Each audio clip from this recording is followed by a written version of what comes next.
सूर्यकोटि समप्रभ निर्विघ्नं कुरु मे देव।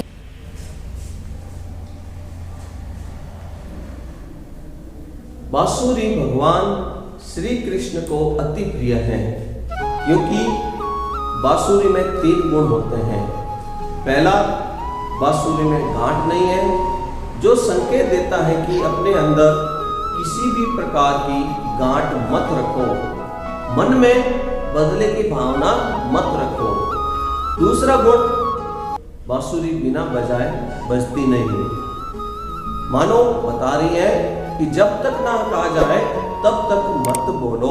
और तीसरा गुण, जब भी बजती है तो बांसुरी बहुत ही मधुर बजती है, अर्थात जब भी बोलो तो मधुर बोलो। नमस्कार, दिनेश कुमार माली, कक्षा द्वादशी, विषय गणित। हम जो अध्ययन कर रहे हैं अवकल समीकरण, जिसमें हम प्रथम कोटि और प्रथम घात वाले अवकल समीकरण को हम हल करने वाले हैं।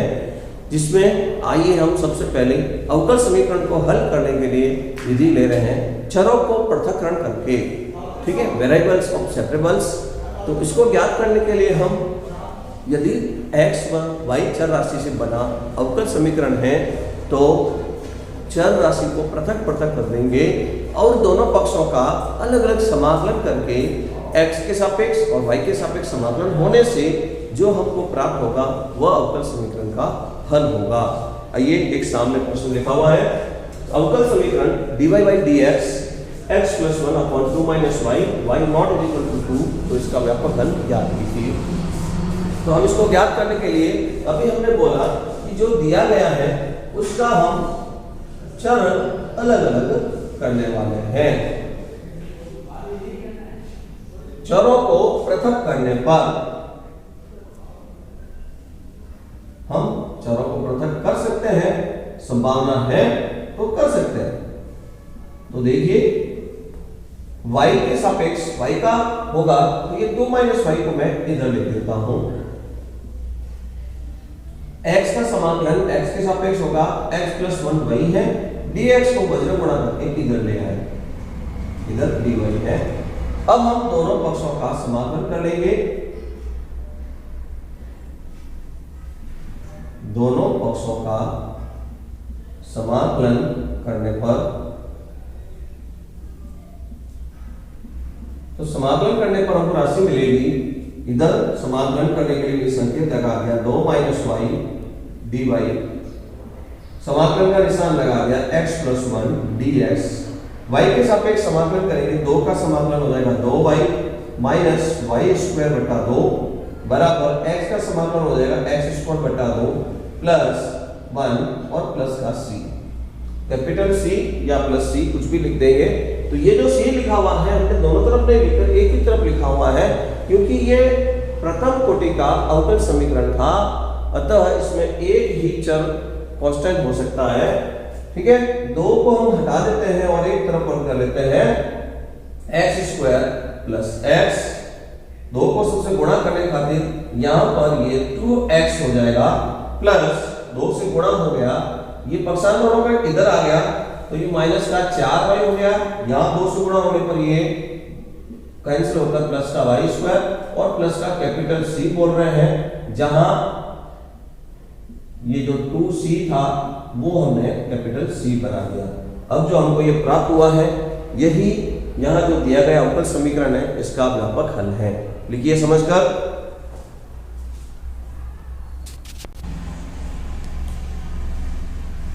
प्रश्न संख्या 2, अवकल समीकरण dy अपॉन dx बराबर 1 प्लस y स्क्वायर बटा 1 प्लस x स्क्वायर का व्यापक हल ज्ञात कीजिए। तो अभी हमने जो पढ़ा है चरों को पृथक पृथक करके, तो पुनः हम यही हल करने के लिए काम में लेंगे। dy अपॉन dx बराबर 1 प्लस y स्क्वायर बटा 1 प्लस x स्क्वायर।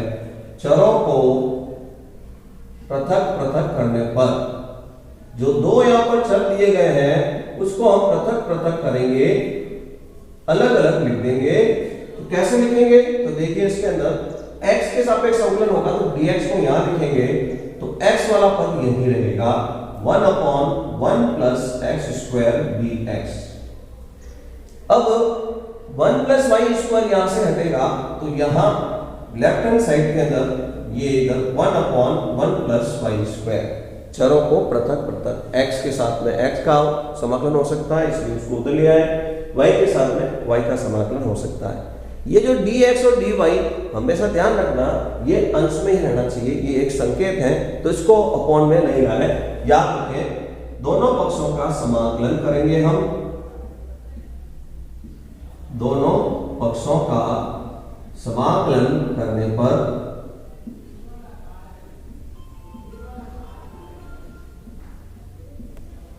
तो 1 upon 1 plus y square d y बराबर 1 upon 1 plus x square d x. समाकलन किया जाएगा तो ये पूर्ण सीधा ही फॉर्मूला बनेगा। ये फॉर्मूला है tan इनवर्स y का और ये जो फॉर्मूला है tan इनवर्स x का और प्लस का c हम लिख देंगे। ठीक है, tan इनवर्स y बराबर tan inverse x plus c। tan inverse y को मैं पक्षांतर करके इधर ले आता हूं तो tan inverse x plus tan inverse y plus का c इज इक्वल टू 0। इसमें जो tan inverse x plus tan inverse y का जो फॉर्मूला है वो फॉर्मूला मैं यहां लिख देता हूं। तो फॉर्मूला इसका बनेगा tan inverse x plus y upon 1 minus x y plus का c उधर भेज दिया, पक्षांतर किया माइनस का c हो गया। tan इनवर्स को उधर भेज देता हूं मैं तो x plus y upon 1 minus x y is equal to tan minus का c। तो tan माइनस c को हम एक नया कांस्टेंट का नाम दे देते हैं कैपिटल C और इसका वजन गुणा करके हम इस तरह से लिखते हैं x plus y 1 minus x y और ये कैपिटल C। यही हम इस जो प्रश्न में दिया गया अवकल समीकरण है इसका हल कहेंगे। dy अपॉन dx बराबर 1 plus y square upon 1 plus x square का अवकल समीकरण x प्लस वाई बराबर 1 माइनस एक्स वाई और ये कैपिटल C जो एक कांस्टेंट है। एक ही कांस्टेंट लिखा जाएगा क्योंकि ये प्रथम कोटि का अवकल समीकरण है इसलिए एक ही लिखा जाए। समझ के लिखिए।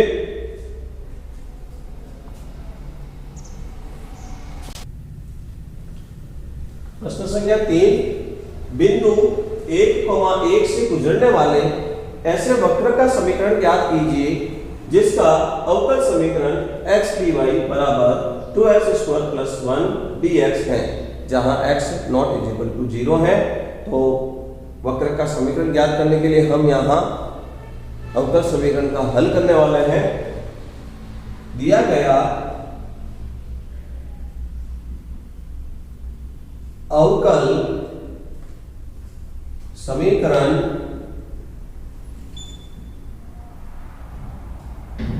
x dy बराबर 2x स्क्वायर प्लस 1 dx ये दिया गया समीकरण है। अब हम इसके अंदर चरों को पृथक पृथक करने वाले हैं। चरों को पृथक पृथक करने पर dx के साथ में x के साथ चाहिए, dy के साथ में y के साथ चाहिए। तो यहाँ dy के साथ जो x है वो हम भाग देकर इधर ले आते हैं। dy तो 2x square plus 1 upon x और ये dx। dy x का दोनों पद में भाग देने पर ये पद इस तरह से बन जाएगा 2x plus 1 upon x dx। तो अब हम इसका अवकल समीकरण का हल करने के लिए दोनों पक्षों में समाकलन करेंगे। दोनों पक्षों का समाकलन करने पर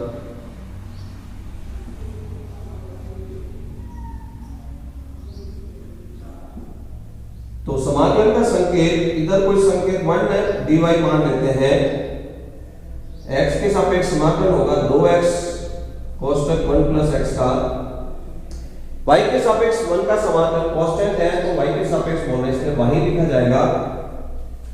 2x का x के सापेक्ष समाकलन बोलेंगे 2x स्क्वायर बटा 2 x स्क्वायर बटा 2 x का समाकलन हो गया 1 अपॉन x समाकलन होता है log x का, इसलिए मैं इसको log x लिख रहा हूं, और प्लस का c। जो हमने इसका अवकल समीकरण का हल किया, ये जो व्यापक हल आया है यही वक्र को कुल को निरूपित करता है। जो दिया गया वक्र कुल को निरूपित करता है। अब इसमें अभिष्ट वक्र का समीकरण ज्ञात करने के लिए हम c का मान ज्ञात करेंगे। तो हमको दिया गया है कि ये जो वक्र का समीकरण बिंदु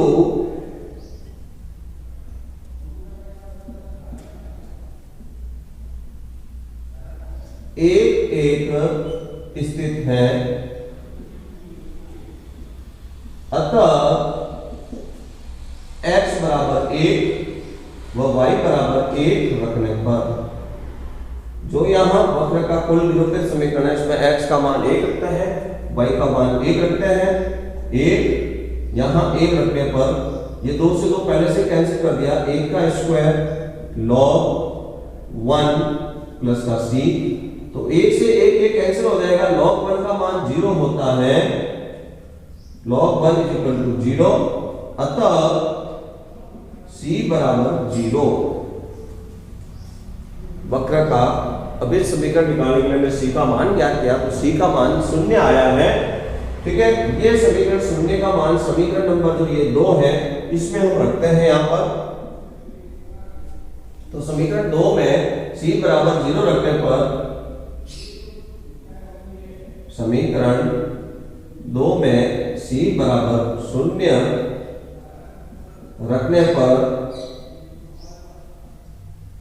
y बराबर x square plus log x, ये जो हमको प्राप्त हुआ है यही वक्र का अभिष्ट समीकरण है। हमने c का मान ज्ञात करके इसमें रख दिया है। हमको जो अब प्राप्त हुआ है वही उस वक्र के लिए अभिष्ट समीकरण कहलाएगा। समझ कर लिखिए और अभ्यास कीजिए। धन्यवाद।